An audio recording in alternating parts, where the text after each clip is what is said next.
ন্যায় বিচার, মানবাধিকার ও বাকস্বাধীনতার উপর ভিত্তি করে আগামী বাংলাদেশ গঠিত হবে বলে মন্তব্য করেছেন প্রধান উপদেষ্টা ডক্টর মোহাম্মদ ইউনূস। রাজধানীর প্যান প্যাসিফিক সোনারগাঁও হোটেলে আন্তর্জাতিক ভূরাজনৈতিক সম্মেলন বে অব বেঙ্গল কনভারসেশন BOBC 2024-এর তৃতীয় আসরের উদ্বোধনী অনুষ্ঠানে তিনি এই মন্তব্য করেন। Centre for governance studies CGS অনুষ্ঠানের আয়োজন করেছে। প্রধান উপদেষ্টা ডক্টর মোহাম্মদ ইউনূস বলেন, সবাইকে সঙ্গে নিয়ে একটি সমাজ গড়ার আয়োজন তুলেছেন তরুণরা। আগামীর বাংলাদেশ হবে ন্যায় বিচার, মানবাধিকার ও বাকস্বাধীনতার উপর ভিত্তি করে গঠিত। দেশে ন্যায় বিচার প্রতিষ্ঠা ও রাষ্ট্র সংস্কারই সরকারের প্রধান চ্যালেঞ্জ। এজন্য সবাইকে ধৈর্য ধরতে হবে।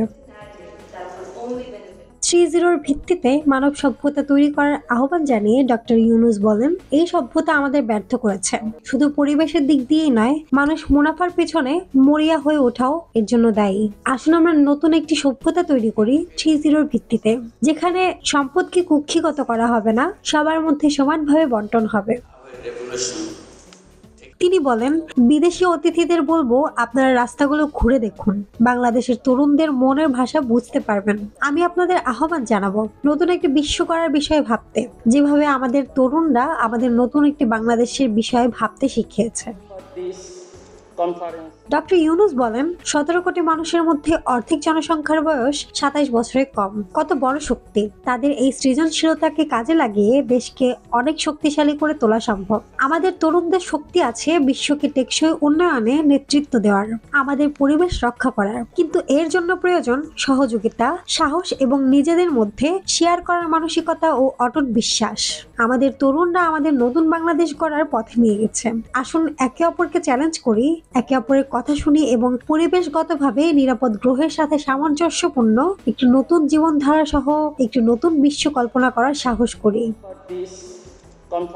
নোবেলজয়ী এই উপদেষ্টা বলেন, কোনো অন্যায় দোষ না করেও এদেশের মানুষ কঠোর শাস্তির মুখোমুখি হয়েছে।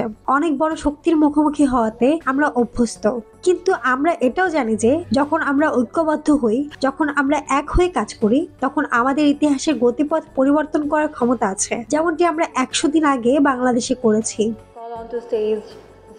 উল্লেখ্য, CGS এর নির্বাহী পরিচালক জিল্লুর রহমানের সঞ্চালনায় অনুষ্ঠানে বাংলাদেশে নিযুক্ত সাবেক মার্কিন রাষ্ট্রদূত পিটার হাচ সহ বিভিন্ন দেশ থেকে আগত অতিথিরা বক্তব্য রাখেন।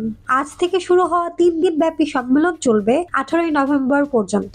এবারে থিম নির্ধারণ করা হয়েছে এ ফ্র্যাকচার্ড ওয়ার্ল্ড। সম্মেলনে 77টি সেশনে গবেষক, শিক্ষক, লেখক, সমরবিদ, সাংবাদিক, ব্যবসায়ী, রাজনৈতিক সহ বিভিন্ন পেশার 8 শতাধিক ব্যক্তি অংশ নেবেন।